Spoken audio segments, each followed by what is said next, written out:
seen these guys in such a long time, I thought I'd have a little chat along the way, so it was really good. Thank you for making this time. Yeah, I'll pop out a little bit. Yeah. Alright.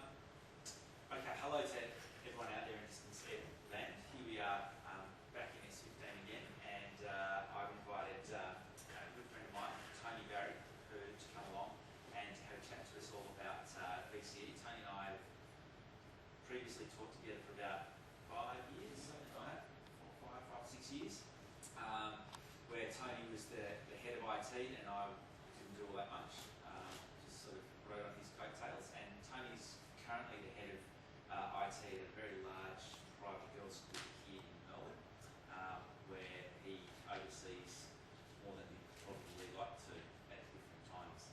But Tony's taught extensively here in Australia and also in the UK, a bit like our good friend Dr. Henderson, and he has a wealth of experience, so I hope that you get a lot out of today. And Tony, thank you so much for coming along. Really look forward to hearing what you have to say.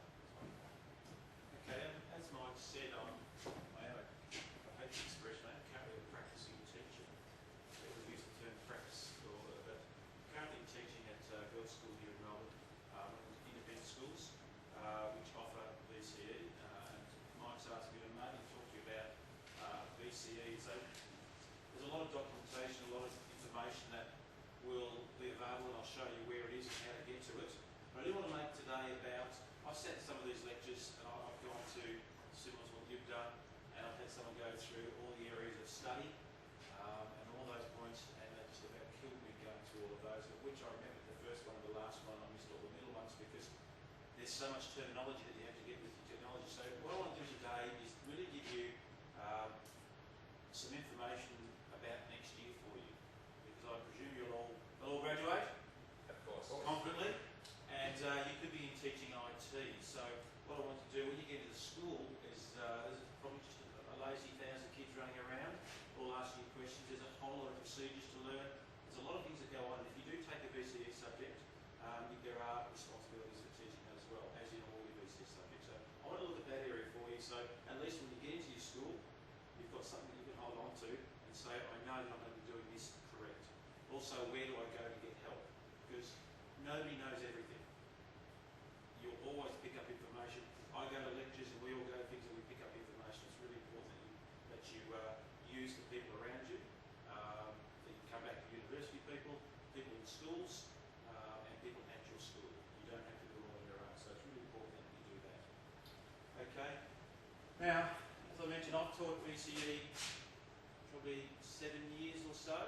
My background is that I've worked in schools, and then I went into industry for about 8-9 years as a programmer, writing software for different companies, and then I'd come back to school. I'm not going to go into why I did that, but it's good teaching in schools. It's a good occupation. It's lovely to see so many girls in here, just quietly, because IT, especially in schools, is a very male-dominated area. And I mentioned when I was sort of coming in, it's really good to see females, and it's always looking for females to especially roll out in a school like ours. IT's changed enormously. I love this one. I show this everywhere I go. I love this one. If you've seen it, let me know. It's called the IT Help Desk. When you teach IT, you go to school, if you do VCE, you're known as the IT expert. And this is what you may have to deal with. You seen this one? I love this one. Oh, better plug in some sound for you. They can read this one, but that would be my fault. Do you want a hand? Here's your...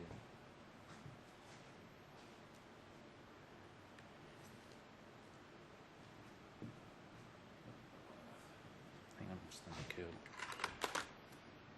There we go. Try that.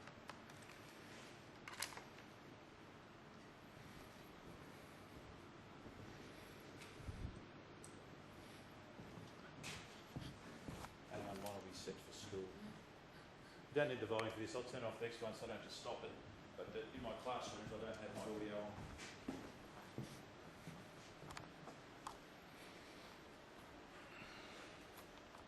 It can be like when you go to school, because when you go there as an IT person, you'll get a huge range of people that you're going to be working with. And some people technology as something like this lab, which is fantastic with all the things going on here. And if I brought some of my staff into here, they would just freak out and not just want to back out again. There's so much going on here. So we have a range of people that we work with technology, and it's good to keep that in mind and how quickly things change. So when you're in the schools, you will be helping people who aren't as IT savvy as you. You'll be helping people that are. You've got a very large range. But it is something you need to be very conscious of when you work with people with technology, especially in schools, because part of your job in there is, we'll get to the VCE part in a moment, it's not just the teaching of IT to your students, but also to the whole school community that you're there. You will be seen as a person they can come to and get for assistance, and you will have to do that help desk there and be conscious of it, because you do need to promote your subject area when you go into school, especially VCE level. Now, before we get going too far into these things, did you do VCE at school, IT at school yourselves? You have? The others? You did it as well? No? You do? I didn't do IT in VCE. No. No? Did you? No? Okay, so there's some who know about it and some that don't. Which VCEs did you do? What subject did you do? Did you do IT units 1 and 2 and 3 and 4, or? Anya, because I understand you are saying you're talking our practicum. Sorry, No, I thought you saying about our practicum when we got IT. I think that you mean the VCE. Oh, okay. Yeah. So we've only really got one who did the VCE IT. Do you enjoy it? I enjoyed it because I did well, not because it was interesting. You're teaching this next year, and we've got someone who'll be teaching you. And the course is pretty simple. I think the course has some interesting parts to it. This is where you need to think about how you present it. I don't want this talk to get bogged down in the logistics of areas of studies. We've got to teach this, and if your students are interested and they engage with what you do, it's fantastic. It's a great job to have. If they don't, and they go for it, because it's just for the mark, then the teaching's a lot harder to do. So keep that in mind, the different levels that we have people, and see how we go. What do you want to? This is something I do with all my classes. When I start a class, what do we know about this topic? We know we're doing VCE, talk about VCE. We've got one person who's done the course, so you hopefully be very helpful as we go through this with some feedback from the student's point of view. What do you want to get out of this session? It's always good to know where we're at, so what information we give. What do you want to get out of this session? What do you want to know when we finish this? Like, what's the year 12 standard? What are we going to make sure the students get after they finish their VCE about IT? The quality of the work they do, or you want to know what level that you should try and get them to, or? Yeah, like the level you should try and get them to. Okay, so we want to look at some. I brought in one of the outcomes that I hand out. Yeah. So we'll have a look at the standard that was set for people to do. What else do people want to get out of this session? I'd like to get an idea of what it's going to be like when I walk in next year. Because I've never done it and uni doesn't Getting to like you because they've got up prepared. Okay. What happens when you hit the ground? So, and you'll see my next slide. What happens when you hit the ground next year and everything goes on? It's like when you change to go to a new school. It's the same when you go to a new school. It doesn't matter whether you've been teaching for a long time. There's about 4,000 procedures to learn. So what do we do when we hit the ground next year? What other people want to get out of it? More confidence in teaching a specific outcome. Like how do you tackle it? How do you go about it? I like this group. Love this group. Because I brought in the outcome. And what I'll do is at the end, I'll actually pretend you're my year. So I think I brought year 12 in. I'll pretend you're my year 12 class, and I'll run it as I run my own outcome. I'll put in some bits and pieces. Mr. Phillips might help me. Oh, Mike here. Mike can help me. It's all right, guys. You'll be doing the same. I'll actually run a little mock one. You can have a look at the work then and see where we're at. So we'll go along some of those lines, and I found that the best thing for me is to know how to run the assessment pieces that I had to do, and know what I had to teach. And so we'll try and give you all the resources for that, where they are, and that information, and then we'll run a little tiny outcome at the end. You can do it if you like. It's a database one. If you like your database, I'm going to find it very easy because I was an analyst programmer. But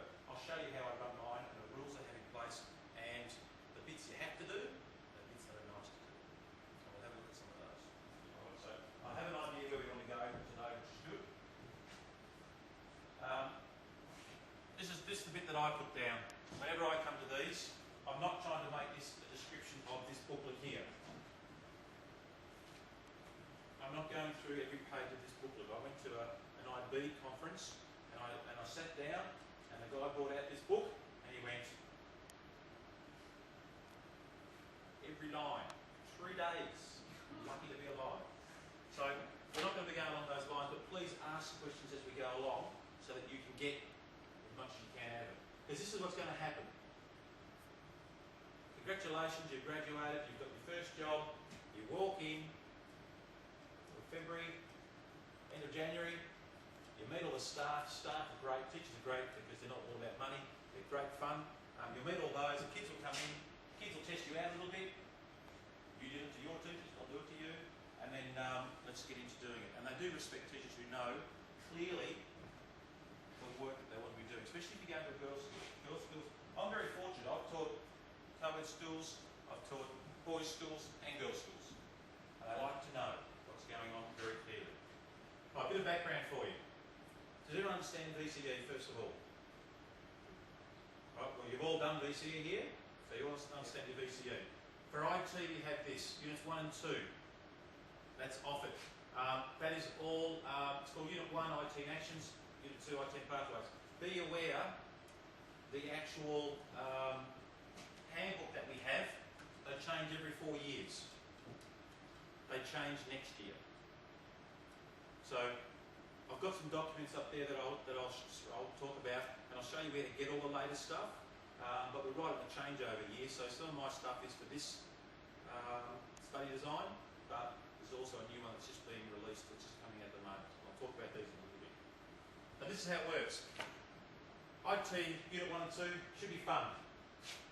I do a lot of work with software because the software that I teach them in Year 11 is the software that they will use in Year 12.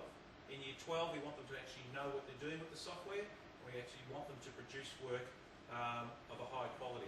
When we have them in Units 1 and 2, everything's internally assessed and we're able to have a little bit more flexibility with the course, and I try and get a lot of software skills done in there because that's what takes the time up. Theory, for the exam coming up, we do in Year 12 a lot more, but in Year 11 it should be great fun. You also want the kids to enjoy the course so that the following year they're going to come back and see you again. So Year 11, lots of fun that we do there. Year 12, Units 3 and 4, we have 2 subjects that can be offered. One's called IT Applications, one is called Software Development.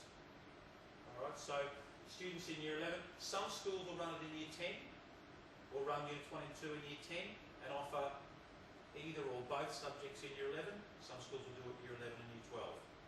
You'll find out when you get there. Alright, so they're the subjects of VCE Information Technology. A majority of the schools run IT applications. It's about business and using technology in business.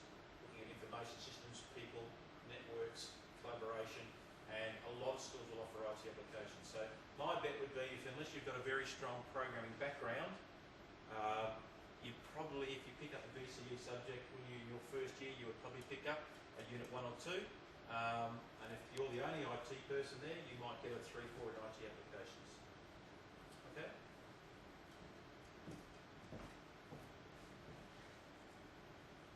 Now, I'll go back to this. You get to school, you walk in, shake your hand, you don't get your paycheck straight away. They say to you, you've got VCE, Year 11, Units 1 and 2, you're teaching a class of that. Here's your timetable, off you go. You should have a head of faculty that will be there to help you and guide you with some of these issues here. These are things that you need to have. These booklets, your school will have one of these. If you're the only IT person, go and ask for it. Your Director of Learning will have one. So you go in and get one of these. This is from the VCAA. It outlines all the courses, what has to be done, all the information in it. Okay? Get one of those. They are also available from the VCAA website. You can download that now. So hopefully one will come up here. This is your breakdown of what the VCIT is all about. If you click onto that, that'll be my Windows 7. I'm the guinea pig for that.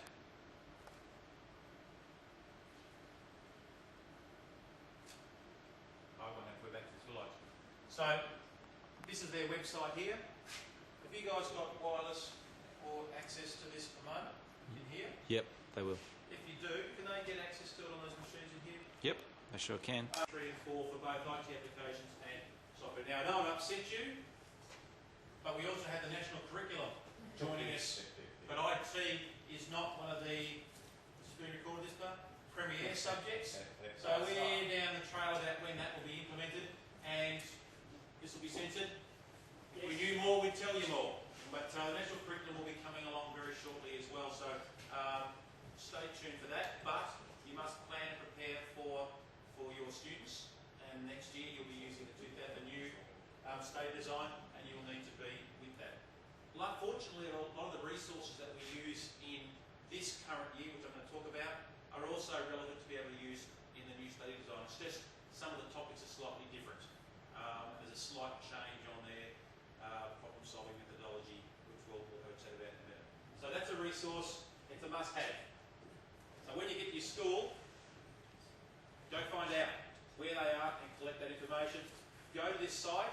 One of the things I found invaluable, especially when we get up into exam mode, which is a little bit further down the chat, is that it has the examiner's reports. So you can actually have a look at a practice exam. It's fantastic because when I set those for kids to do, they never read the examiner's reports, I do. And then when I mark their papers and I talk back to them about it, I can actually pinpoint their answers where they were right and wrong and sort of really help them with their answering. So that's all up in there. Okay, great resource. And I use it. I don't work for them, I actually use it, so that's why I recommend that you have a look at that. I'll give you a couple of minutes to have a... I'm just checking whether I've got wireless on here.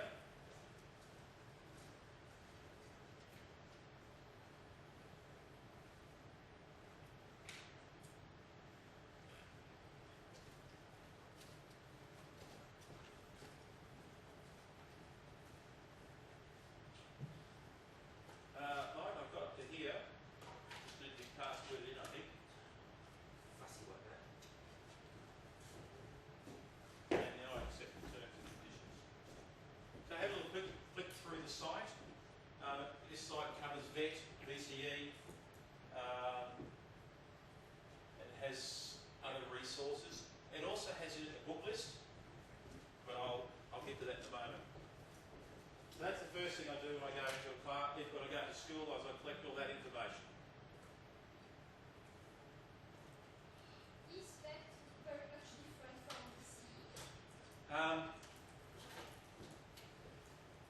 The assessment is yes.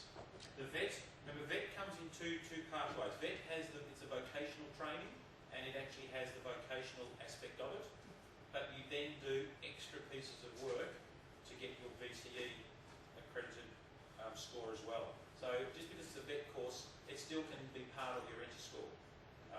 So it can do both, but it covers some similar aspects. The VCE course is more theory, and the application to a business model. VET is more practical, hands-on use of the software. Some schools will offer VET, and a lot of the stuff that I'm talking about here is equivalent to both, whichever one you choose to do. They are still all up on that site. They still have study designs and handbooks in there that'll help you. Next thing you do, Edulists. Everyone heard of those? Write the web down, register. If there's one thing you do, the books are nice, bright blue, nice to have, good reference. This is your bread and butter. This stuff it's a mailing list. You put yourself on there, you register up for your particular subject area. So you can go to a range of places. So if I bring this up, if it's going to let me, because when you're the guinea pig for Windows 7, now, this is the Edulists on here. This is not, again, this is stuff that's not just, this is just teacher stuff. This is not just IT, but remembering that when you use technology to help you learn, or to help you teach, and you are a technology teacher, and all the other teachers are technology teachers, they use these a lot. They use the technology to help themselves. So if you look up here, you could be teaching next year IT apps. Just there. Now they're little links off that tree, and they're mailing lists. So what happens is, during the day, you'll get emails coming in from people who are also teaching that subject and it's very extensively used. So there are a lot of people, you will get emails coming in. You might be teaching, there's your vet IT in the middle, and you will be connected to all teachers like yourself. And it's fantastic because you can ask questions. And people submit work up there and put ideas. If you're doing who loves databasing here? You can do it, don't be embarrassed. Lies. No one loves databasing. I actually do a lot of databasing when I was a programmer. And the kids don't like it as much, do they? But if you get stuck, you can pop a question up on here and I might send the answer back to you or someone else will go back to you. You don't have to contribute all the time, but it's a fantastic resource. And when you get to doing outcomes, great resource. Because people put things up there and you're going to say, well, how do I do my first outcome? I've got to do an outcome on databasing for Unit 4. I don't know how to write one. What do I do? Your mailing list will give you ideas, give you contacts, and people will share their work with you to help you. So be on there.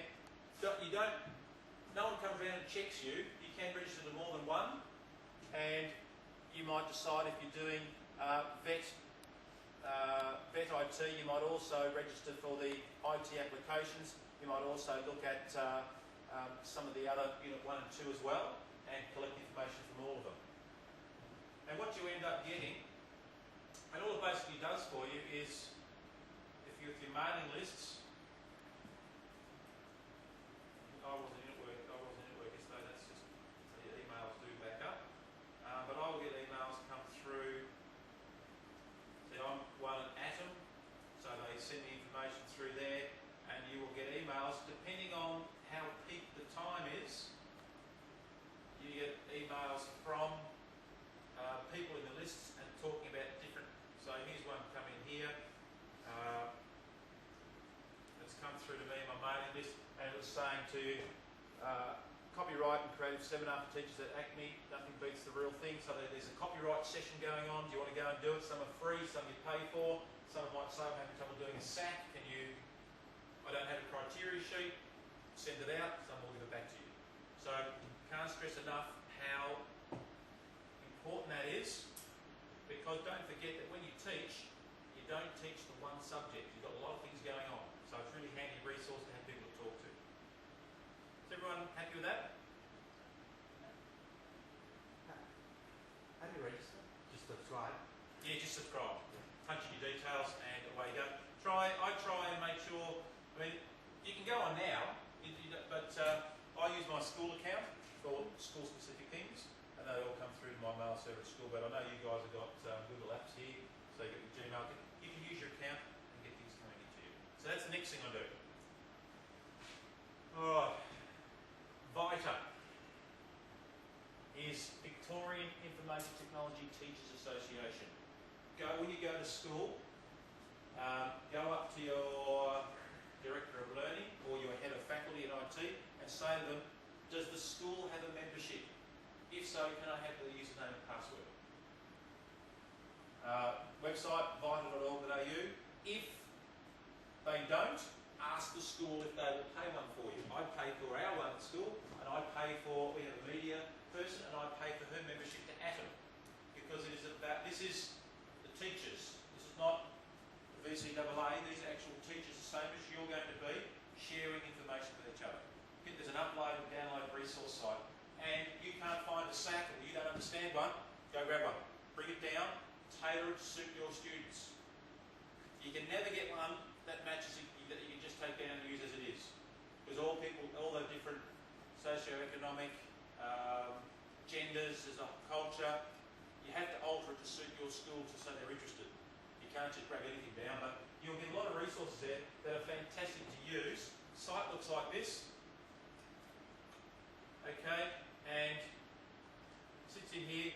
Now they have information about conferences, PD, and what you're trying to do, this is an important part of being a teacher, not just for IT, but for teaching for anything, is trying to build up your online group, your online community, where you can exchange and get resources from. Really important to do for your own professional development. You can do that here. There's a whole range of sites you can go to. Hopefully I can remember my login, and I'll log you on and show you where I go a lot. Although I've been teaching for a while, I don't go as much as I used to because I have lots of resources already, but I keep going up there and seeing what's new.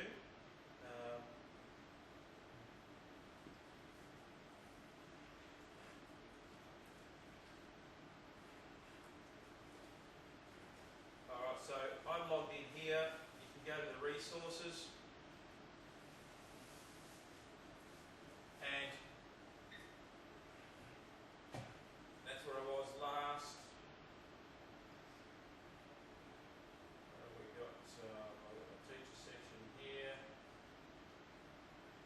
Resources for teachers. They've put a new section on here. Where are we up to? New study design resources. And you can click onto here and it has a whole series of documents that are very useful for you to use. And I'll show you a couple of them in a moment. Here there's some people talking about them, so you can get podcasts about it. A couple of page sheets I'll talk to you about in a minute. Very important from here, and I'd highly recommend that you get membership to this. I don't work for them. I have no alliance to them, but I take 3 documents off there at the start of every semester that I use, and they are invaluable, and I would struggle without them even now. I still go and get them every time. So I'll let you have a little play around. Have a little look at the Vita site now. So you won't be able to log on. I can't give you my membership, unfortunately, but you can go to that site, it's vita.org.au. Have a little quick look at it now. Gives me a chance to catch my breath and have a look at some of the information that's there. But that's something that that's the next thing I do when I go into school, is I would organise this. Yeah, and that's actually one of the things that yeah, so get that student membership this year if you want to, because it is a little bit cheaper. So there's a whole range of different areas you can go into and look up the resources that you need. And I'll show you some of the resources that I use, but that's something that you've got to have. Everyone got that? Alright, now this is another one that probably doesn't show up in too many places, is lecture notes. Notes for the kids, another resource for students when you're doing theory. This area here, it's actually VCIT. I had a look at it the other day. It actually comes from a guy who teaches IT at McKinnon Secondary College.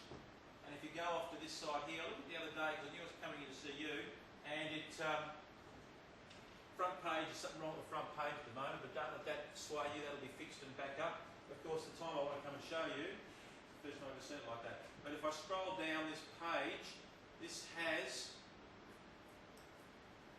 you can see there's something not quite right, or there's some development work going on with it. If you come down here, there you go. I've got to do Unit 2, Outcome 3, Working for a Client. There's a link there, there'll be information about it. There might be a sample there for you. There are lecture notes about download page for database presentations, what are virtual teams. These are all terminology information that you'll teach with and you'll discuss. And from your perspective of doing some of this,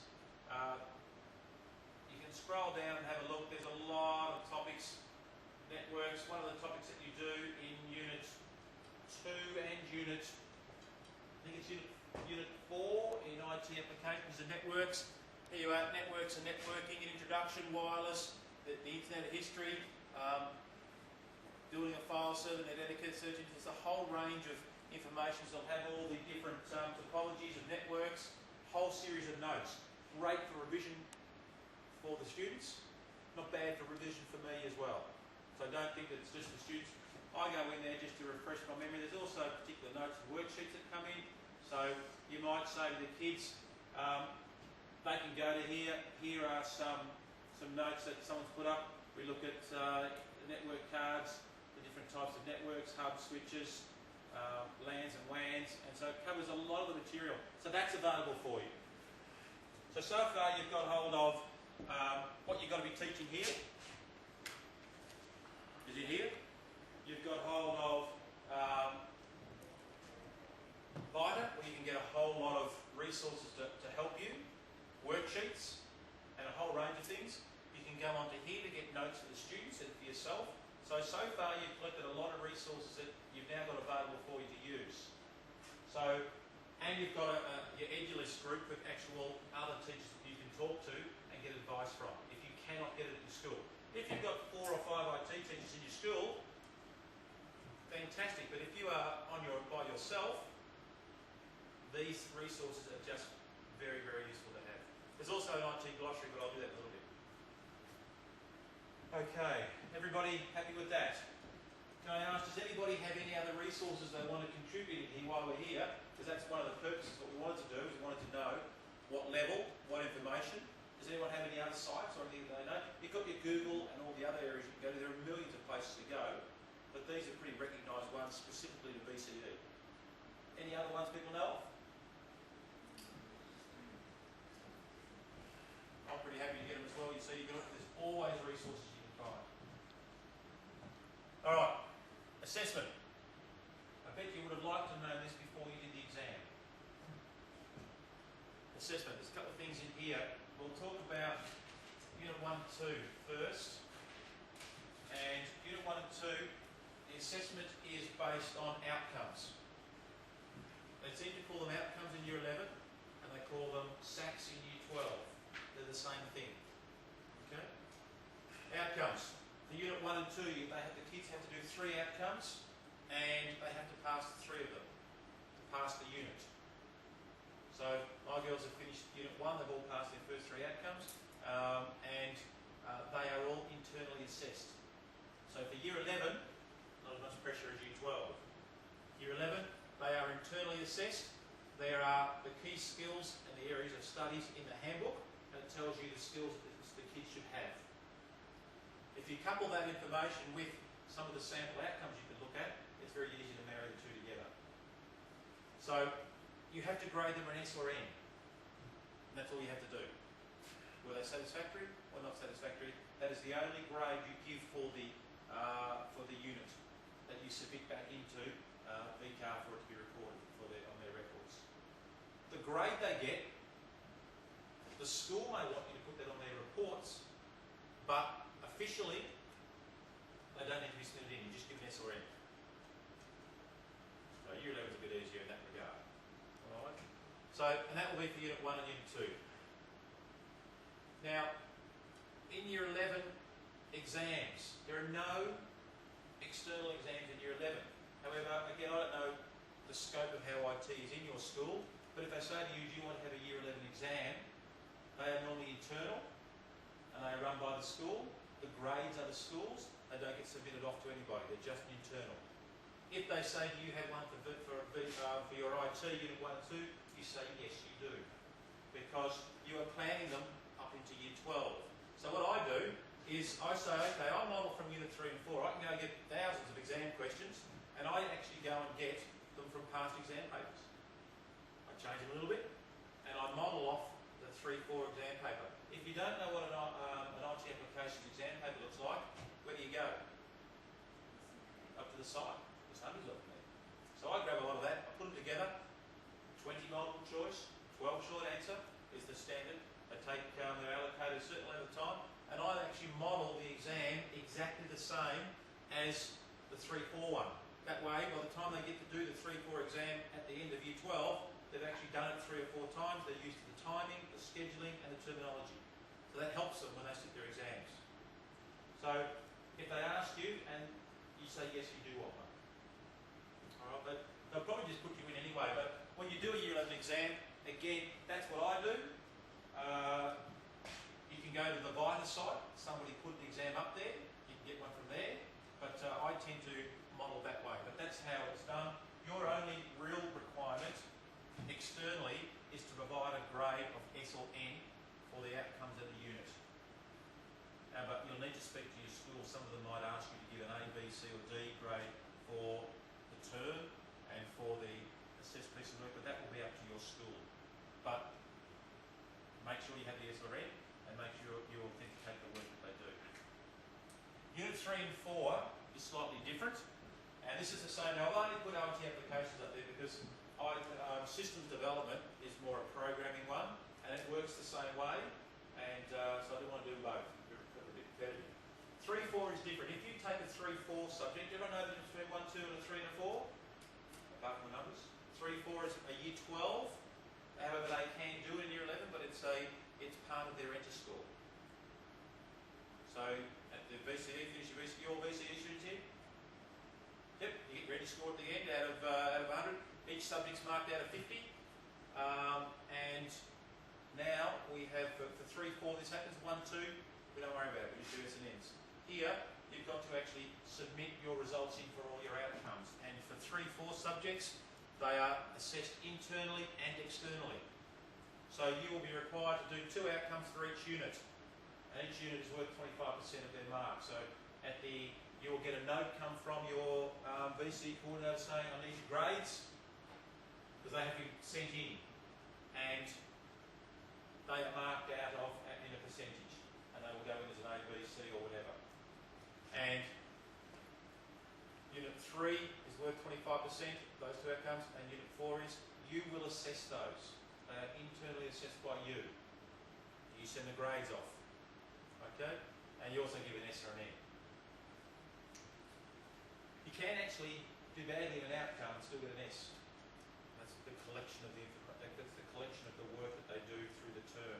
That gives them an S. If they have one bad piece of work for an outcome, they may still have shown an understanding through all the work you've done through the term that they could get an S. That's still bad. So it works that way. Then there's an exam at the end of the year. The exam at the end of the year is worth 50%, and you prepare the students for that. And then you fill out your sheet with all the grades. They all get entered into the system.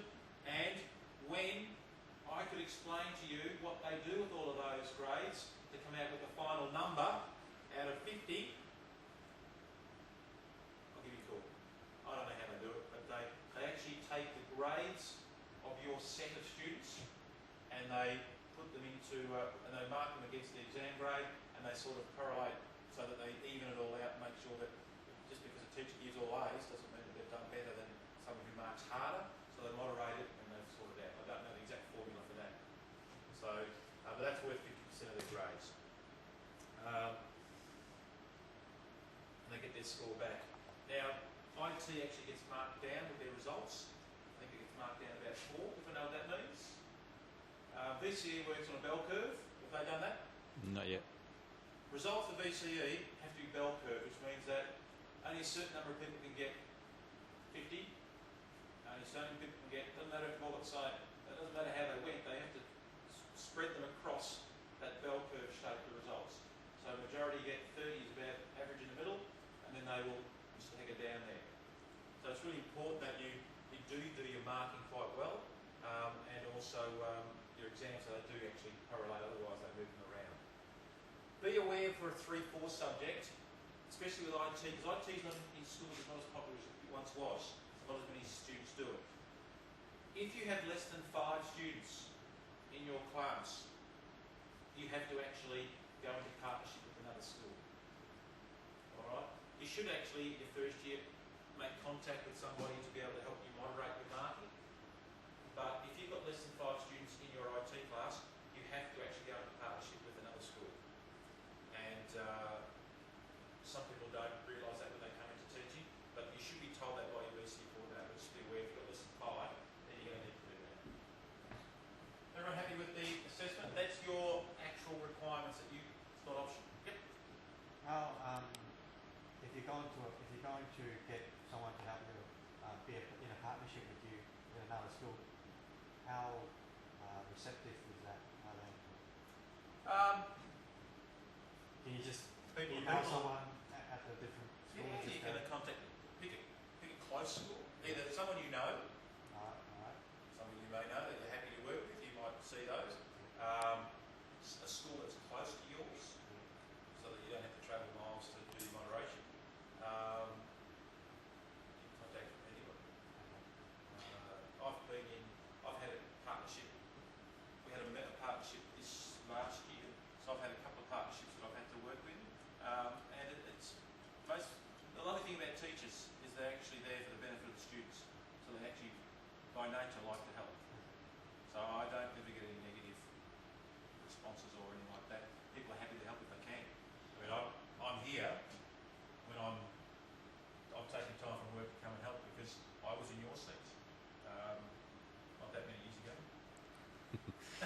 And no offence to anyone in the room, but my advice would be that when you're in your first year or two, that if you're needing to go into a partnership because you do have less than 5 students, that you probably don't actually choose anyone necessarily from this particular group. It's much better to go with somebody who's got a lot more experience so that you're able to learn from them. It just makes life a lot easier for you all as you go through. So I could choose you. I'm not teaching in the school though, Lonnie. But yeah, you could. I would choose. You can choose me if you'd like. I wouldn't. I'd be far more receptive. I'll tell you some stories. I've got to stop calling you. I've got to stop calling you Mr. Phillips. Yes. I'll be going in the room at that. Better than a lot of the names I used to get called. I haven't used those yet No. because I'm professional. Maybe later. A couple of things here to you. Authentication. You have to actually authenticate the work you collect, especially for your 3-4. You are required to do that, which means you can't do these outcomes, which we'll talk about as we go along, at home. You can do some little sections at home because, again, especially digital work, it's very easy for who did the work. Can you prove that student did that work? Because that's what you're supposed to be able to do. If they take it home, especially with tablets and things, someone else can do the work, they can bring it in. So you do need to authenticate the work that they do. So when we talk about the SAC that I've got over here to give you to have a look at, there are certain things that I allow them to do at home only because it's impossible for anyone else to do them. If you're designing a layout diagram for a web interface or even a formula database, that's a creative design. Where are you going to get that from? I mean, it's just how you've interpreted it, so that's not going to really impact. So sometimes I let them do it at home, but the actual creation of things I make them do in class, and you have to allocate class time for their outcomes. And I'll talk about that in a minute. But that's important to be able to do that. I also use progress in class. I actually set, especially for outcomes, which especially year 11, they're very much, you make things, you make solutions to problems is what a lot of technology is about. So I actually will do a series of little tasks, which I keep, I get them to give to me, and that way I have a record of their progress. So all of a sudden, I look at their work going up, all of a sudden they do an outcome for me, and it is just brilliant. And the last piece of work they did for me, they didn't have a clue what they were doing. I go, something's not quite right here. And so I have a progression. It's good to keep that of your students. Okay, and I also get a lot of my students to email me their work. And so all the digital work I get emailed or set a folder up. One of the reasons I use email is because every piece of work I receive is date and time stamped. No questions asked. I sent you that on Thursday. No, you didn't. You sent it to me on Sunday night at 9 o'clock. 01:33 precisely.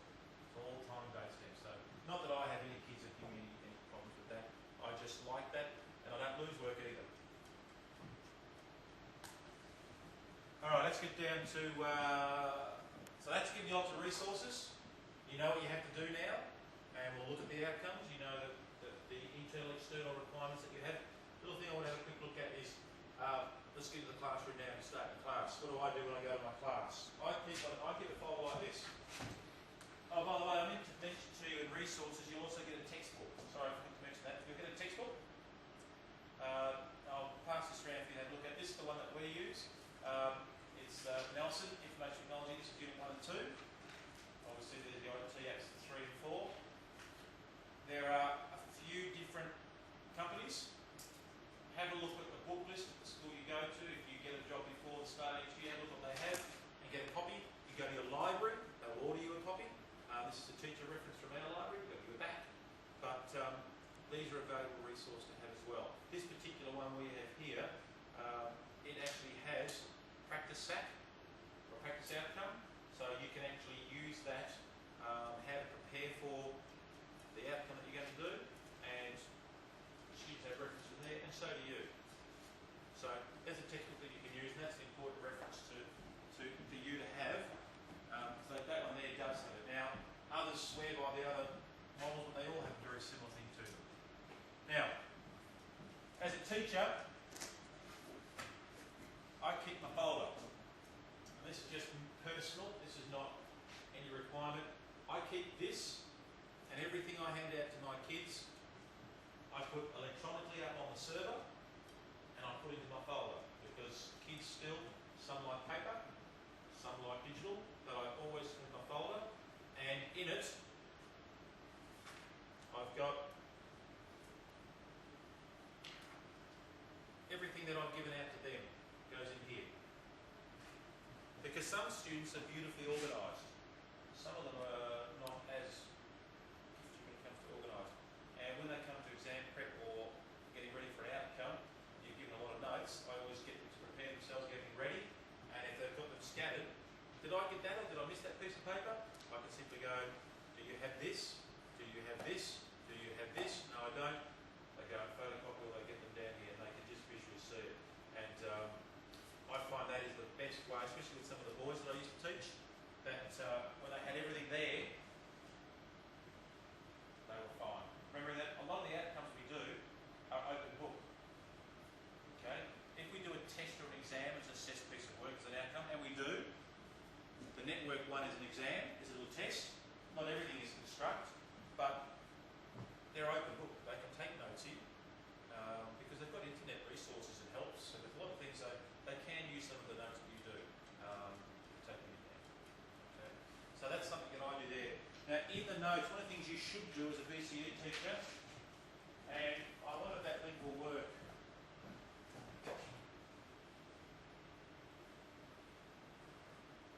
See what it does.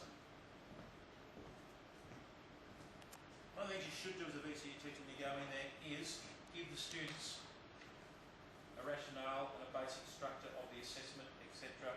That should come up there, but see how it goes. It's the document here. Now, you know, I said to you, go up to the VCAA site and they've got the study design summary. Okay. So this actually gives a little student summary of the course. It tells the students about the assessment. And I'll leave this folder out if you have a look. This is a Unit 1 folder. And I give it to the students at the start of every unit. And on it says rationale, it says it has the structure, Unit 1, 2, and it explains a little bit about VCE. And it also explains a little bit about the outcomes that they're going to be doing, and it also explains a little bit about the assessment for them so that they know what they have to do. Straight at the back, I'll give them that. I also then give them this, which is a timeline of what we're going to be doing. So this is the question that you said before, what do we teach them? I've got 4 classes a week. What am I going to do with those lessons? Alright, so these come from areas of study. They also come from, there's a chapter that reinforce the work. These are the particular things that I'm going to be doing. And I present that and I give that to the students so they have a breakdown week by week. What's going on? I always run a practice sack and then a real sack. And the question is, where do you get these? Because I've seen some beautiful, colourful ones. There are guides for you. Go to those sites I told you. Vita put one out. I go, these are the documents that I live by. I always go up and get one of these. I don't follow, then I look at it and I modify it to my school because you may have different lesson structure. Holidays move around all the time. So you don't teach from this, but it breaks down the content. It helps you schedule and get your timing right. So this is a great document, these are great documents. And I'll see what I can find before we finish. I just went up to, I think I jumped onto the Vita side, I think I did it. And I just said timeline for 2011. Up it popped, breakdown of what you should be covering when and where your outcomes should sit, and go be scheduling and timing, and it's a visual representation of it, and then I can actually start to plan. And then I put this together and I give it to the kids because I'm at a girls' school at the moment. They like that. Boys, they weren't as fussed, but the girls like to have a list of what they're going on. And you can see we did our exam, Year 11 exams, popped in there. It's different for everybody. And then we started preparing for Unit 1 Outcome 3. We didn't do Dreamweaver in the end.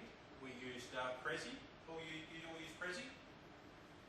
Prezi is a collaborative space that you can do PowerPoint type presentations. And part of this Unit 1 Outcome 3 was a collaborative on-screen product that put across their point of view of a particular ICT issue.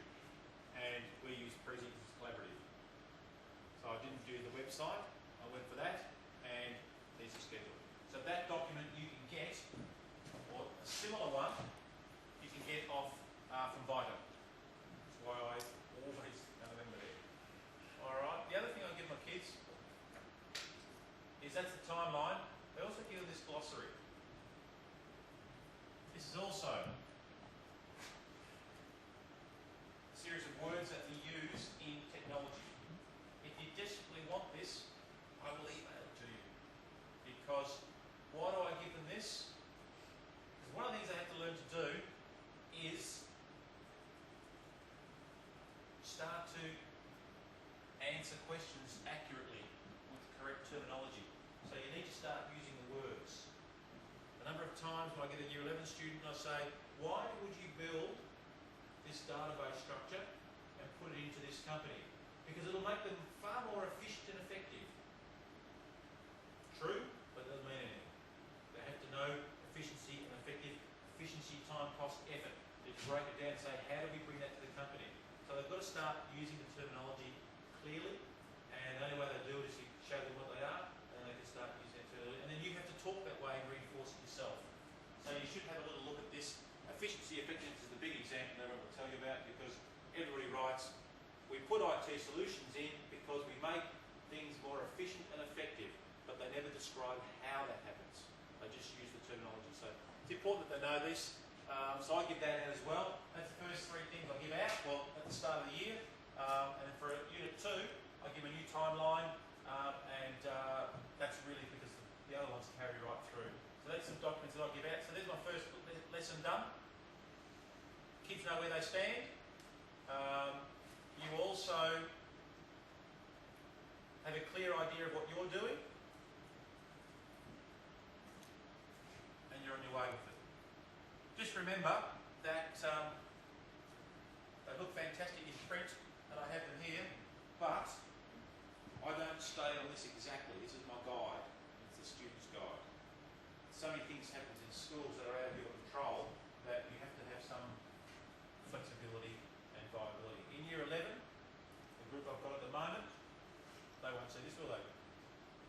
No. Last task, project management task included in this thing, has gone long over time. So I'm now going to have to catch up, because I'm now 2 weeks behind. In 1-2, doesn't worry me too much, but in a 3-4 subject, you've got to remember that they do an exam at the end of the year that covers all the material. So you do have to make sure you cover all the material. So the hardest thing about teaching 3-4 is keeping up. You don't want to fall behind. This is the hardest thing for the kids, because the teachers get pouring work on. They go, let me breathe. They go, you have to cover all the material. Because you don't want your student going into an exam with some sections of the course not covered. So you've got to keep working at it and getting it through. So I put all that up there to keep them focused on what's going on. Okay, how do you choose to teach? Year 11, 1-2, a bit more flexible for your approach. 3-4, holistic versus outcome approach. Holistic means, anyone want to help me? Whole picture. Whole picture thing. I've tried this. I tried with my Unit 3-4 IT application students to run a small company, a virtual company. Because we do databasing, spreadsheeting, we do things such as how organisations use technology, we talk about networking, and that's a small company. So I tried to do how it all fits into a full company picture. And they loved it. It was good. They saw reason. It was all the things about understanding by design, all the things about 21st century learning. It was relevant. It was real life. With all those aspects. But it took longer. And I used to get to a stage where I got a certain time through the year and I was falling behind my course. So we had to wind down and then get back to getting material through. So you've got that balance. That you can go for that approach, or what you can do is look more outcome based. Remember, you've got 4 outcomes you have to complete. And if you're doing a database outcome, you're going to have to spend 2-3 weeks, depending on the group, 3, maybe 4 weeks prior to that, skilling them up so they can do the task. So 2 or 3 weeks of Access skills, if you use Access, 1 week doing a practice one, then they do the real one. That's 2/3 of the term, done. And teach via the outcomes. So that's going to be assessed. The marks I've had that I can send off. I'm going to prepare for that and then put the theory around the outcome to support it. So you've got the two different approaches. If I was, my advice, and again it's just my personal viewpoint, if I was starting to teach, I would do the outcome approach. Because you've got more control of getting the material through. But every group of students is different, and this is the lovely thing about teaching. No, it's never the same every day. Okay, this is the biggest bugbear I have teaching IT at schools. The big difference is they use technology a lot at school.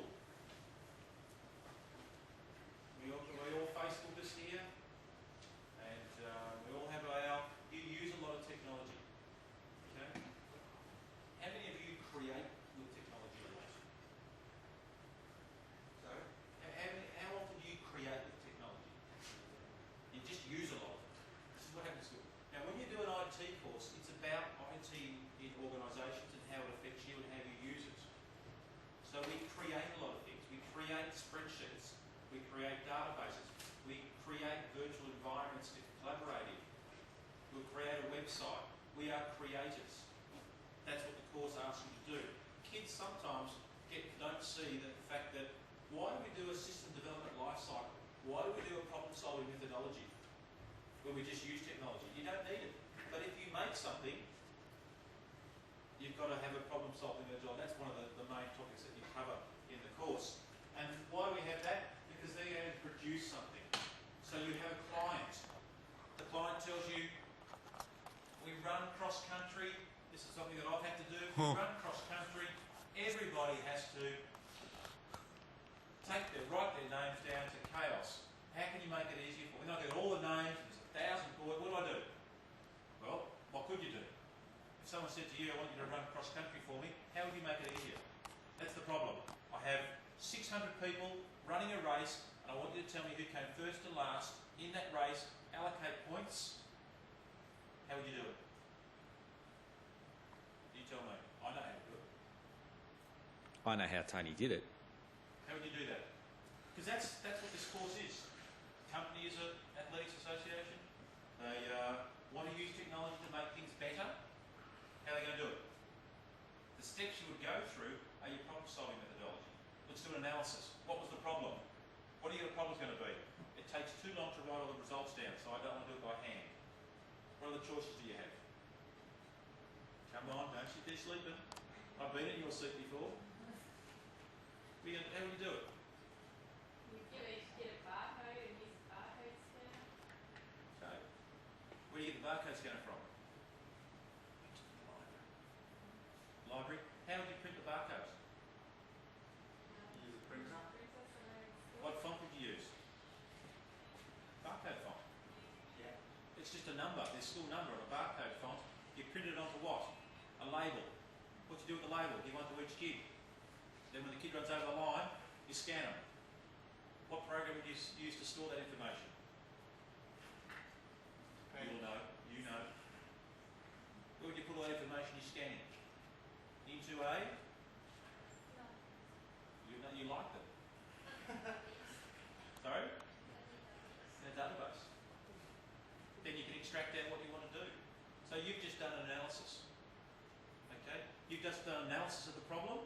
And the thing for the kids is, if you're a user and you're not making anything, you don't think that way. And so I spend all my time with kids going, why are we doing an analysis? I said, because you have to actually make that. Not just be the person scanning, you're the next person down the line that actually, or up the line, that actually made the database that the scanner was putting the information into or storing it. So you have to know what you're making, why you're making it, and the benefits. And then you have to design it. So the screen will look like this, the barcode labels will be this, design phase. Then you've got to develop it, you've got to build it. And that's what, this is an outcome. This could be an outcome. I don't set it to them, but this could be an outcome. They then develop it and they make it for you. Then they test it, implement it, evaluate it. There's your system development life cycle. Now if you don't think that you are the maker, you don't understand why you have to do that. So you must make sure that you know, that the kids know that they've gone over the line. I I jokingly say you're no longer users, and they always have the drug reference to it. You're now pushers. So you've got to make sure they get that into their heads. And when you teach it that way, it makes a lot more sense to them. And that's harder than you think, because normally you have a client, you go and speak to the client, they give you the information, you analyse it, you design it, you go back to them, they say, what do you think? That's not bad. You go back and make alterations. I'm happy for that. Then you go and make it, then you test it, you take it back to them, and if they like it, they'll pay you.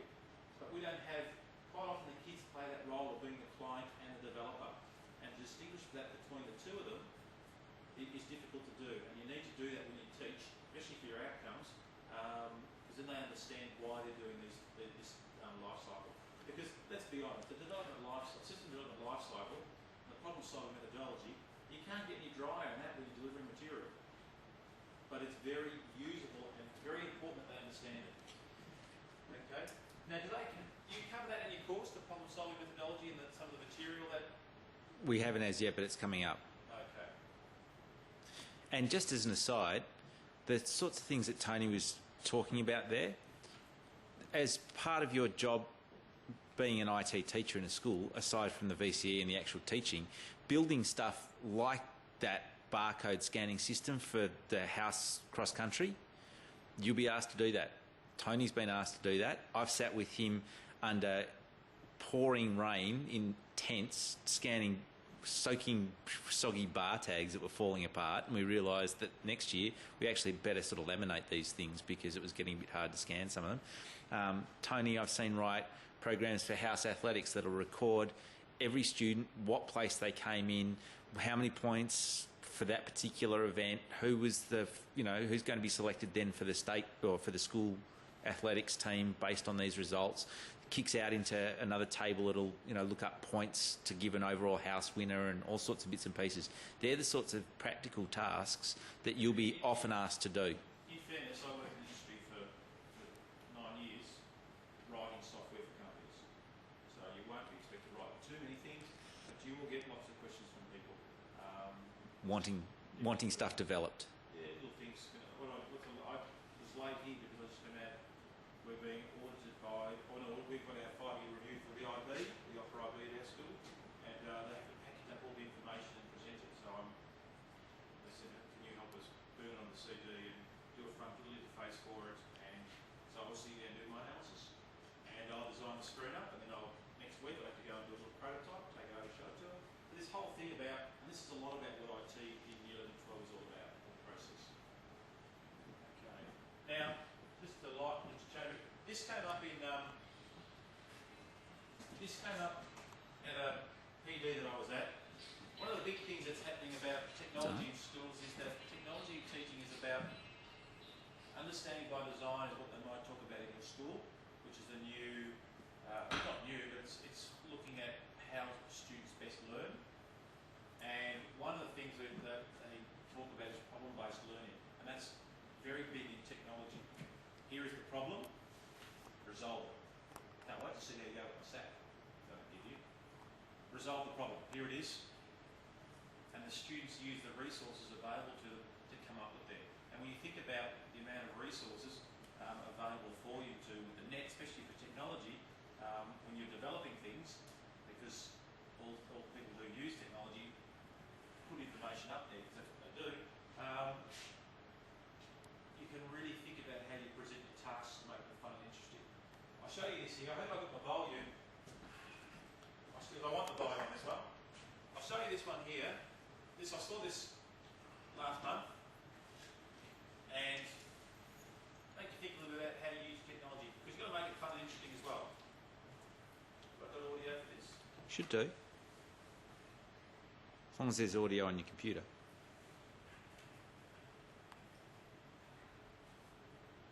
No? Come up now. No audio. The one that I got when I first started was this curriculum support CD, the VCE, and these are all the things that pop around that's available for you to do. So for example, you go and do VCE Unit 1 and 2.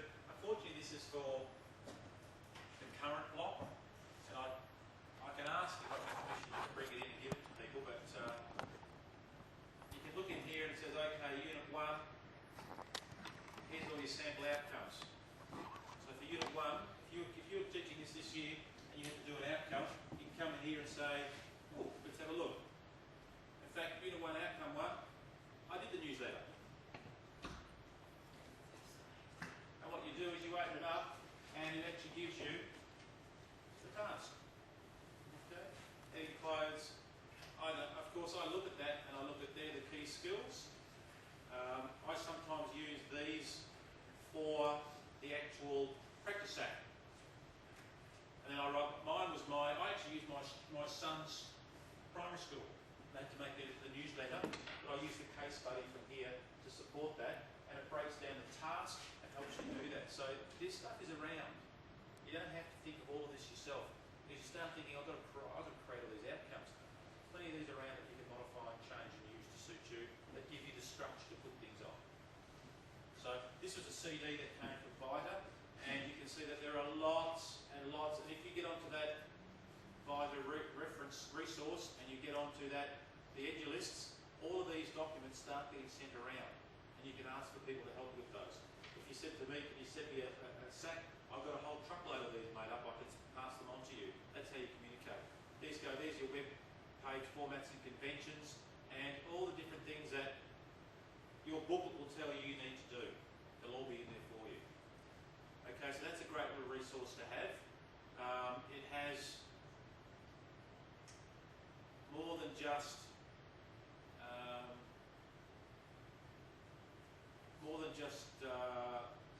sacks in there. It also has some theory aspects of it. So you can come in and little worksheets, and I use little worksheets like this, little spot fire worksheets. Basically, I'm covering a topic we might talk about. I just did the system development lifecycle problem-solving methodology with you very briefly. I'll just jump up here and I can grab one of these little sheets off here and say, okay, let's have a look at one of these. That's your homework, reinforce what you're doing. So lots of this stuff around for you. So make sure that you chase it up and get them.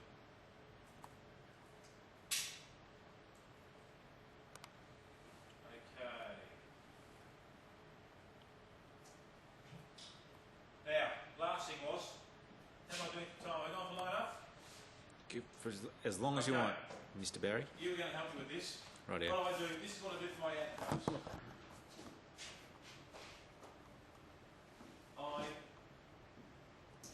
You're in your class there.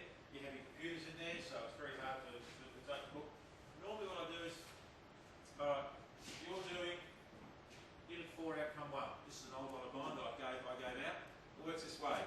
I make a folder for every student because these will go for 2 weeks, these sets. They go for 10 lessons.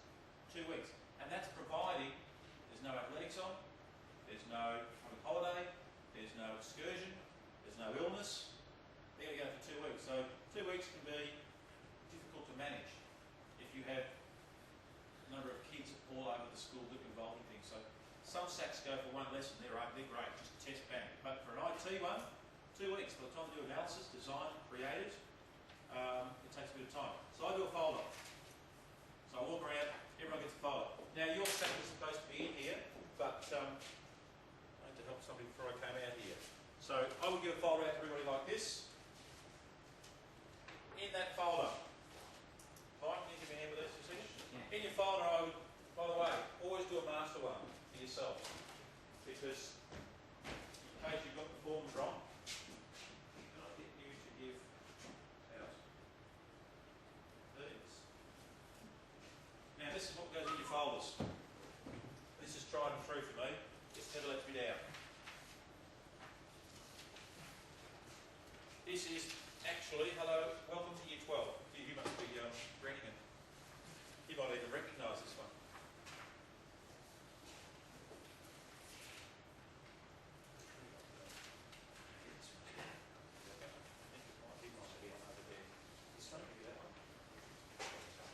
Yeah, that one. That's for you. That's for you. Remember this? No, it wasn't a few years ago. I can't remember.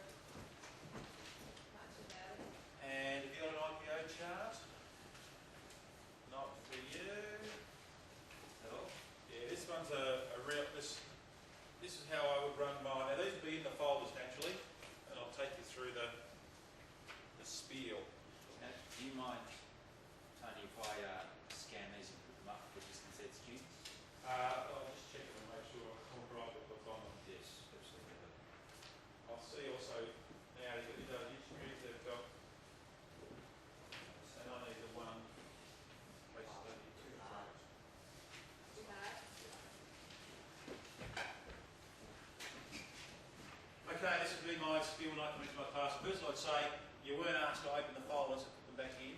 But I gave it to you, Adam, so I wouldn't do that to you.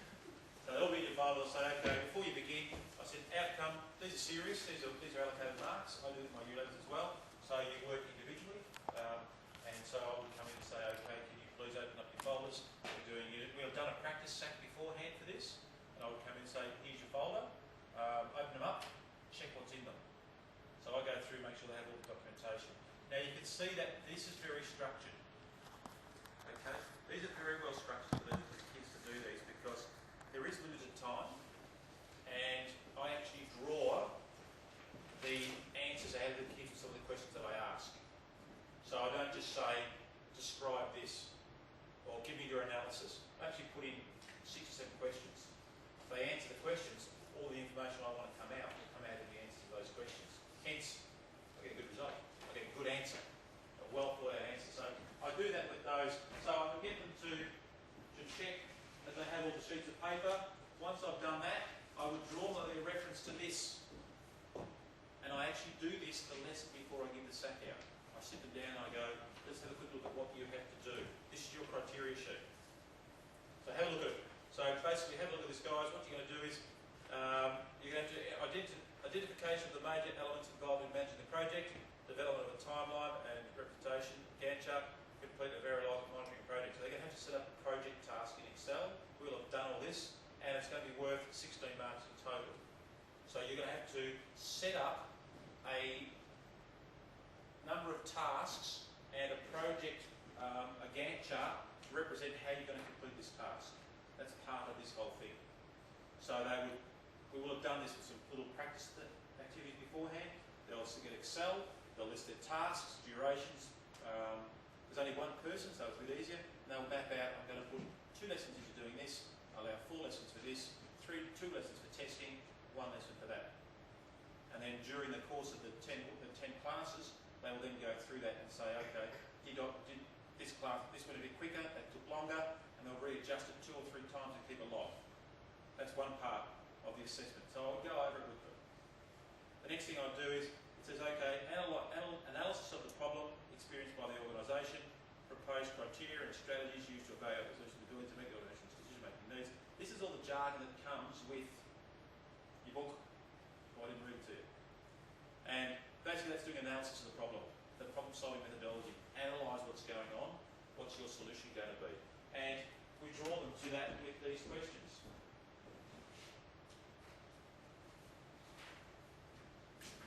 Any questions? Okay, such as, what are the organisational goals? What are they trying to achieve? Then we have a look at what is or are the system's goals? What is the problem for the organisation? So we look at the problem, and this is what you teach them in your lead up to it. This is the problem-solving methodology, which you'll be doing in future classes. So they get that. I go through the criteria sheet so they know where the marks are going to be allocated, because when they hand their work in, I'm going to have that beside me. And I'm going to grab that broken down into points, and I'm going to mark it, and I'm going to put all the marks in, and that's how I have to do my marking. So I've gone through that in the previous class. They've got their piece of work there. I actually assist by breaking down the documents that they have to submit back to me, so they have a guide of what they have to do. I encourage you to do that, because some of the IT tasks, you don't just sit there with a test paper and just write the answers in. You actually do it over 2 weeks, so you have to have it pretty structured for them, or some of them will get lost. And so at the back here we have the rules. Remember that I have to authenticate your work. One of the things I encourage you to do is I actually, because they have to work individually on these because it's their own work, I actually sit at the front and I actually have a log of what goes on. Sounds a bit over the top. I actually open up a Word document at the start of the SAC and I write down, this student was absent, the rest of them were here, this is the general questions, this is the answers I gave to particular problems. I gave out all the booklets, I checked everything was all right, and then period 2, Joe Blow was away. Because then, I tell you, once you've got all your classes going and you bounce from pillar to post, someone comes up and goes, I only had 8 classes and they had 10. Are you sure? Yep. So you've got to, I keep a log, so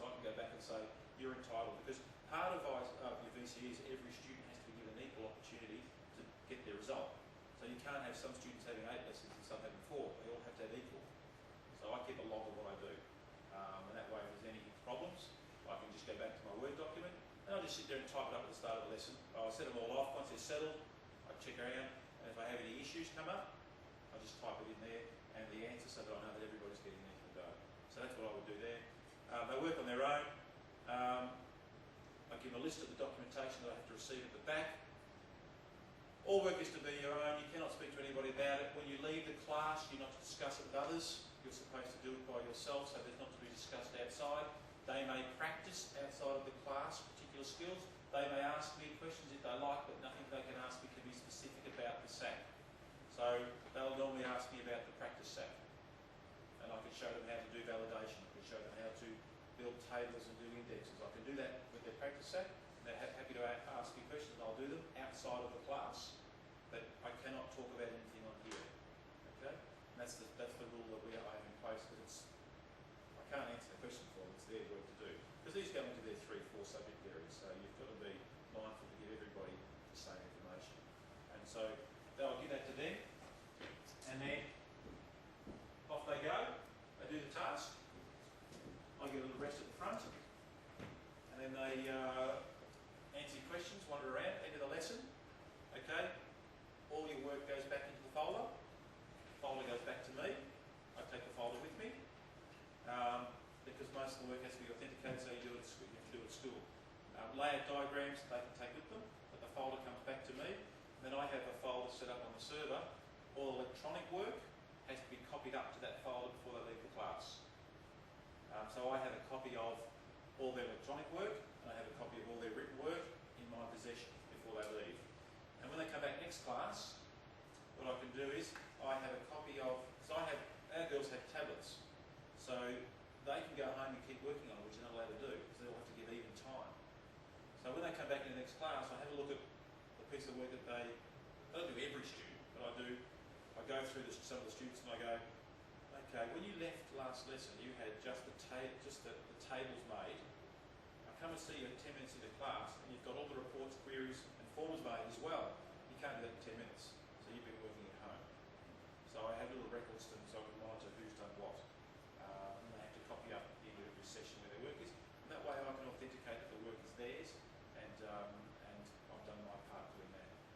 So that's basically how my outcomes work, and they come in the next lesson, they pick up their folders, they sit down, and it's very organised and orderly, and I find that the less stressful way of doing it, rather than having 10 classes with kids coming and going, not knowing who took what home or who brought it. This is something that someone showed me, and it is much nicer to do. Kids know it, they walk in, they sit down, they get their folder, go, open it up, do their work, make it up, put it back. Very nice and structured. Okay? So that's how I run my outcomes. I do that for Year 11 and Year 12, and they're very happy to do that. They're not happy to do the work, they're happy to do their folder.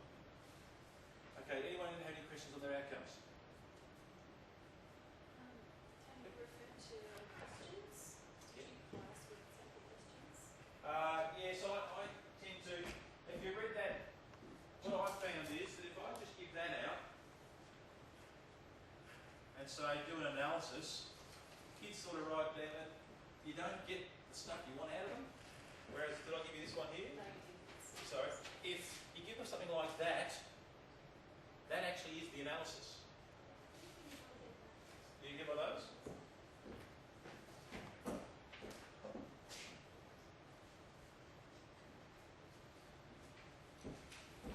And that's just how I structure my outcomes to give them out there. This one's a database one, but if it was a web design one, I'd give them all the... All of us are doing it.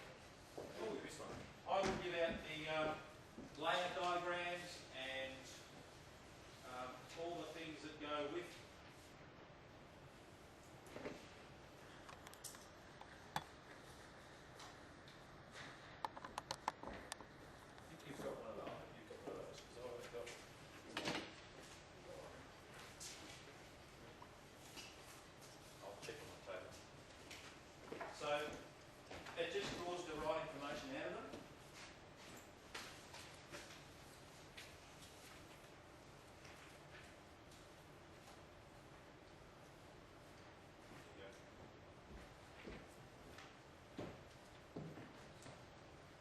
that's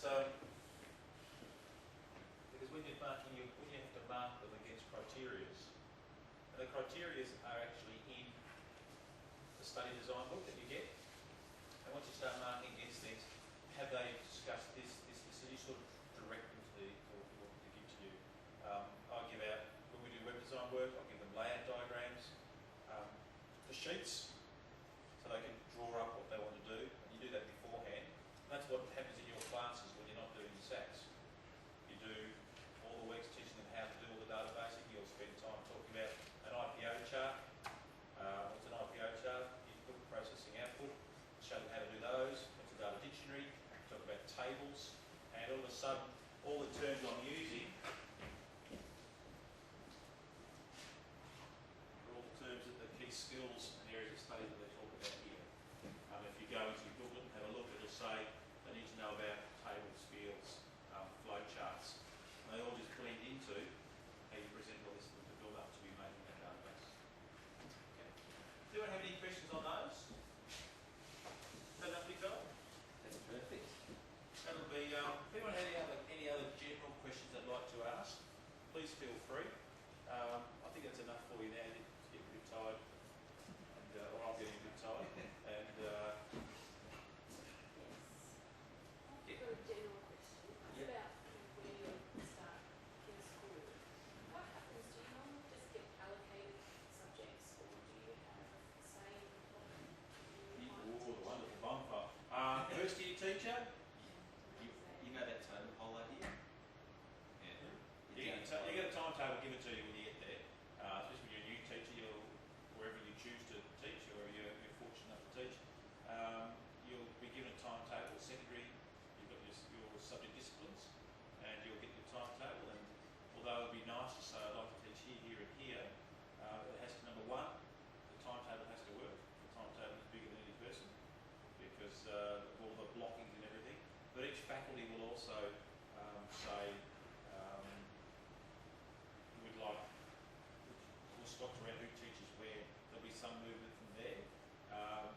It changes when you first go in. Though, they don't get any say at all. You'll just be given, or they might ask what you would like to. But people who are in there, I mean, I target my staff. When I was at with Mike, I actually selected the electives I wanted to happen in year 9, year 10 in IT, and I actually tracked down the staff I wanted to have teach them, and then I went and asked if I could have them under my department to teach these areas. I did it that way, but generally I will get a timetable out, and I know some teachers want to teach certain subjects, but quite often they all want to teach those subjects, and That's how I started teaching IT, was in Tony's IT department, and robotics, I think, was your first topic you came in, and putting IT into business was another elective that we ran. We ran electives from had a faculty role. We put electives in that lead up to 11 and 12. So putting IT into business, still run now, was a little elective that actually is running a school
school will divide up the school budget and say to Tony, here's how much you've got to play with this year, go for it. And if there's money left over, and Tony, as your head of department, agrees to your proposal of bringing somebody in, but it's going to cost $100, then you've got to convince Tony. And if you can convince him, you get the money. If you can't, get creative. One of the things I like different from business to education is everybody's there for the benefit of the kids. It's not about money. So if you can bring an idea in that's going to benefit the kids and a guest speaker in, and the technology changes so quickly, if you can make it more real, and that's why people introduce standard software if I can. So I try and make it as real. Well, if you can bring experts in from outside, all the better. And schools do bring guest speakers. And you just approach your head of faculty and say, I'd like to bring this person in. The response you'll probably get is, "Or can I bring other classes in as well?" Why speak to one class if there's 4 doing a similar topic? Let's get them all in. And I love things like that going on. All that type of stuff you get. Well, with me, you get nothing but support for doing it. If they've got the money for it, a lot of the guest speakers aren't super expensive, but I don't know. You also don't forget your community that you work in, schools, parents. There's wonderful resources in there that you can draw upon as well. And you might find that so-and-so's dad works for IBM, or so-and-so's knows someone, and they might bring someone in. I think it's a great thing to try and do. And that was another thing that Tony was really good at, was in that web development, web design kind of collective that we quite briefly mentioned. One of the things was that the kids had to actually design a web page for a website for a client, and we'd use parents as clients. So if they had their own business, or if they were a member of a sporting club, or people being choirs or whatever it happened to be, we'd get them to be part of what was going on in the school. So Tony is really good at being able to do that. Joy. Just wondered from the employer's perspective, how would you recommend going about getting part-time work? Because I've got 2 small children, that's a reality for me next year. Part-time. Part-time will be challenging with VCE. John. Yeah. VCE is interesting. VCE, some people, I know a few guys I know who taught VCE for a number of years, sometimes come in and just teach VCE and they don't do anything else. I'm on a full load and they do it that way. There's just some jobs put in. Do you have IT? Do you have another method as well? Sorry? I just watch the jobs because I know some schools love part-time, some schools dislike it. It's a matter of, we have part-time aspects to that school, and if you can combine the technology aspect as well. I know I'm at a girls' school and I was expecting a room, no fair, I was expecting a room full of men, boys, men. You're advertising for this. Sorry? You're advertising for this. Yeah, I saw that in there. So definitely application goes in, and there's a whole range of things. I remember my first job, I taught at my very first job, it was at Geelong College, which is in Geelong, phys ed, science. I've got phys ed, science and IT as my 3 subjects, and I wrote an application down to there, and you just have to put your hat in the ring, and I was just very fortunate that we had to write our philosophy of education.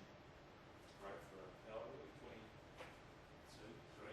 just out of uni, barely sober, and had to write my philosophy of education, and I submitted mine in, hand wrote it, because it was a personal statement of mine. I thought that I should hand write it because it was from me. All my CV and everything was typed up, obviously, and the principal asked me that. He said, "Why do we hand write? You're the only applicant who hand wrote that."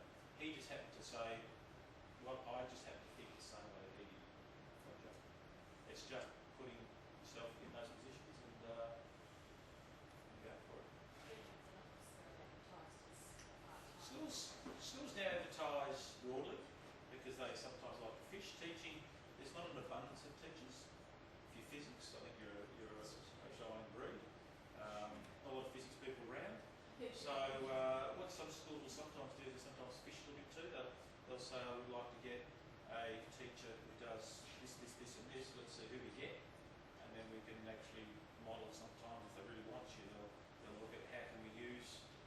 schools want first years in because they're great. You've got all the latest research, all the latest stuff going on, and you bring in all fresh ideas. It's fantastic. I love.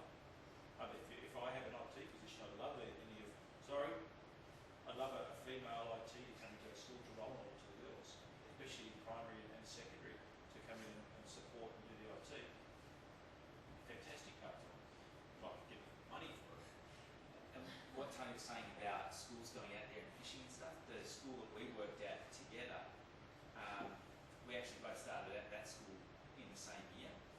And it was very late the previous year, like it was about late November, something like that. And I was teaching at another school and I sort of had enough there. And I saw a job advertised for a maths teacher who could also teach a little bit of PE and to ring this number on a Saturday. So I rang the number and had a lovely chat to an older lady on the end of the phone who I found out after about 20 minutes was the principal. And I said, my opening line was, I was ringing about the maths position with a bit of PE. Would you like a PE teacher who could teach a little bit of maths?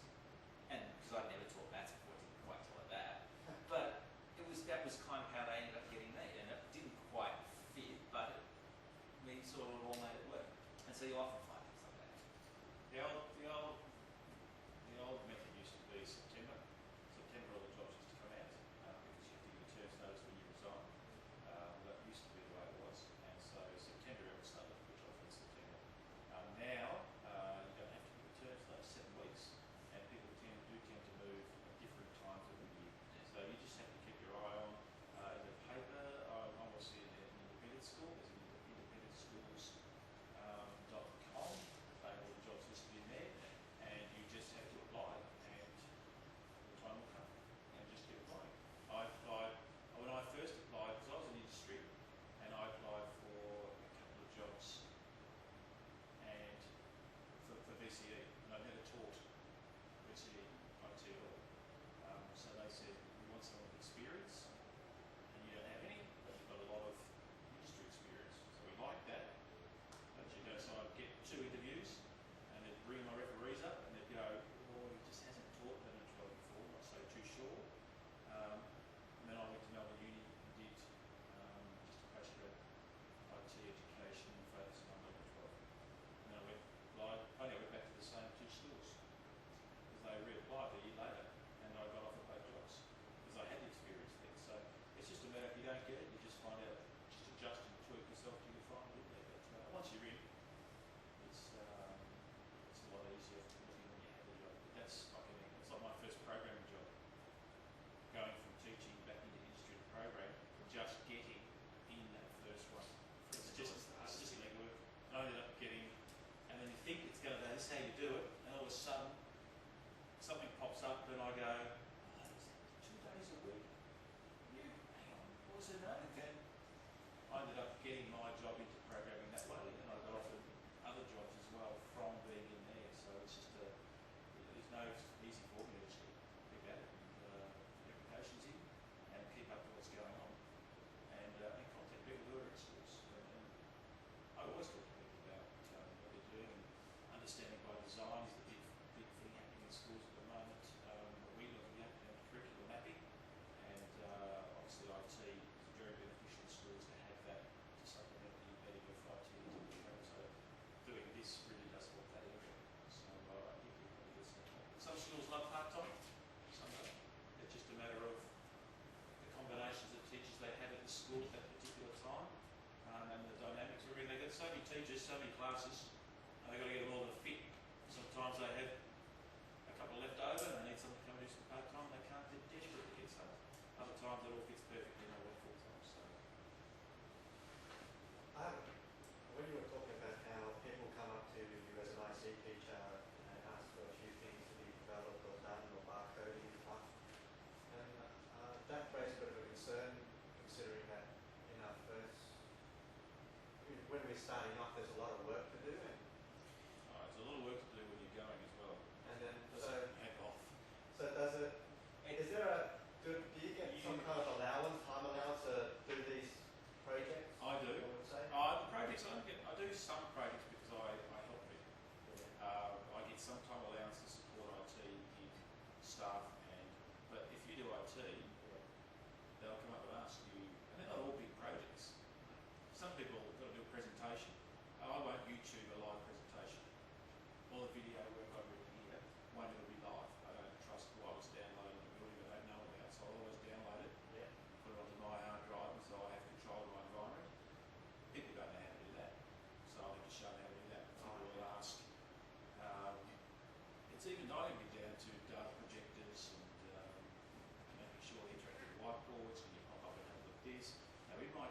heard you saying you plan to a year 5, a little 5-week year 7 course.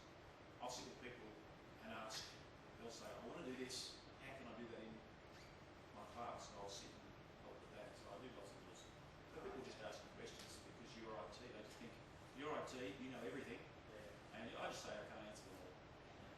One of the other things, one of the best pieces of advice that was given to me when I was kind of in your shoes, but I was a PE teacher, like Tony.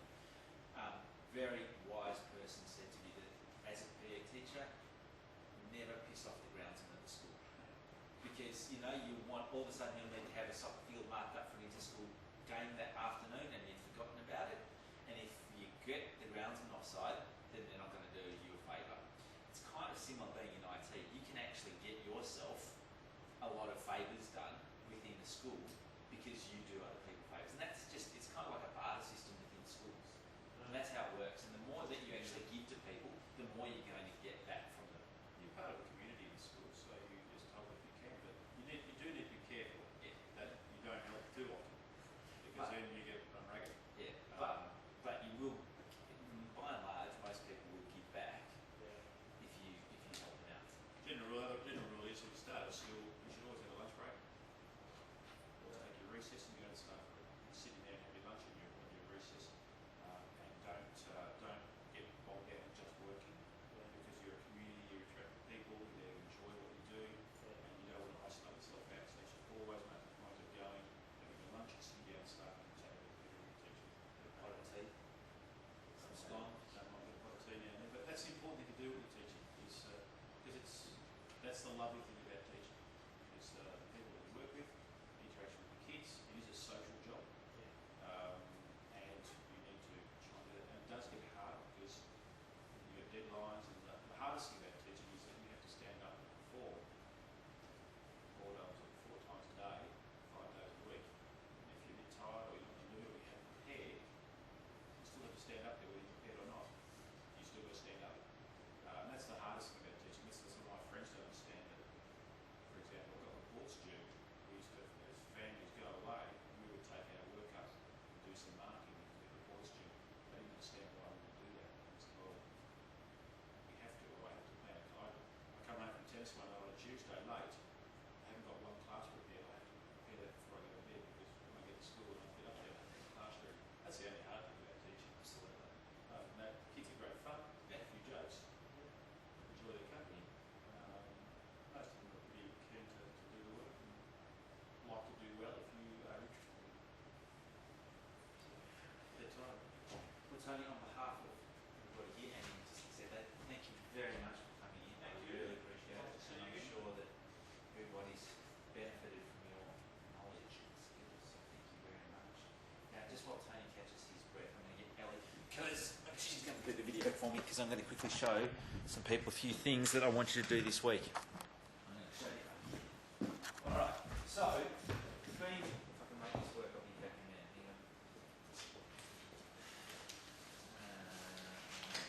Let's go there and there. All right. So,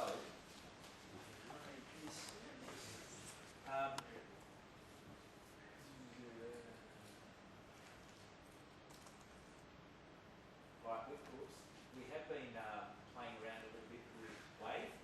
What I've done is I've introduced a new wave that I haven't invited anybody to yet.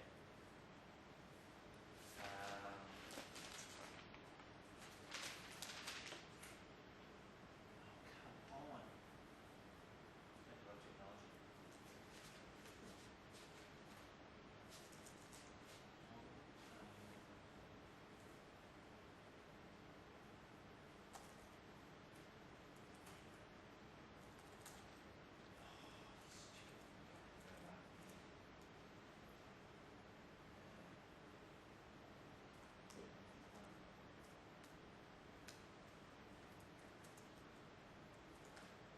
Okay, here's the new wave.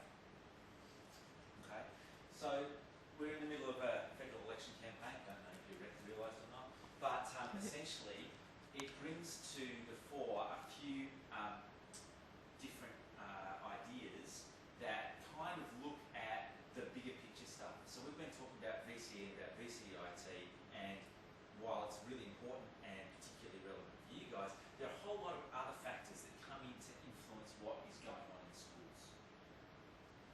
some of those, Tony mentioned the upcoming national curriculum. Okay, good thing, bad thing, positives, negatives, comparisons to other countries that are doing similar things. There are a lot of different things that we can start to talk about. The national curriculum is not something that everybody in this unit is going to be interested in. Okay, but there are some things that we should all start to think about. I'm going to dash over here so I'll continue to move here. So I've made this wave, and what we've got in the wave over here is, you'll see at the front, a few different topics, and I've made a section for each individual topic. So this one is an idea that Julia Gillard talked about during the week, self-determining schools, and I've included in there a web page for you, and you can scroll up and down through that web page, have a little bit of a look about it, and in your reply to this, if you wanted to talk about this, you can actually start to have a look at things like adding in web pages, if you wanted to, by using that kind of a gadget. And then you can scroll down if you want to think about national curriculum. There's some information there, and at the bottom here, there's teachers and Facebook with students as well. Doesn't mean that they're the only 3 topics that I want you guys to kind of stick to. I'm happy for you to put in some more topics in there, but there are at least 3 to start off with. So part of this week is going to be, of your work at home, is going to be having a look at that wave and just having a bit of a think about some of those bigger issues that relate to education. A few people have also talked about things that they can see as being potential benefits with Wave. I just wanted to, while we've got video running, so I'll put this up on Blackboard, I just wanted to explain to you one of the things that I'm building at the moment that I think is going to be kind of interesting. If you look at a class, and we're pretty lucky with this face-to-face class because there are only half a dozen people or so, but when you go out into a school, you can have up to 30 different people in your class. And it's very hard to know often whether people are understanding what's going on in your class. So what I'm building at the moment is, within a wave, a way of being able to place a PowerPoint presentation into the wave.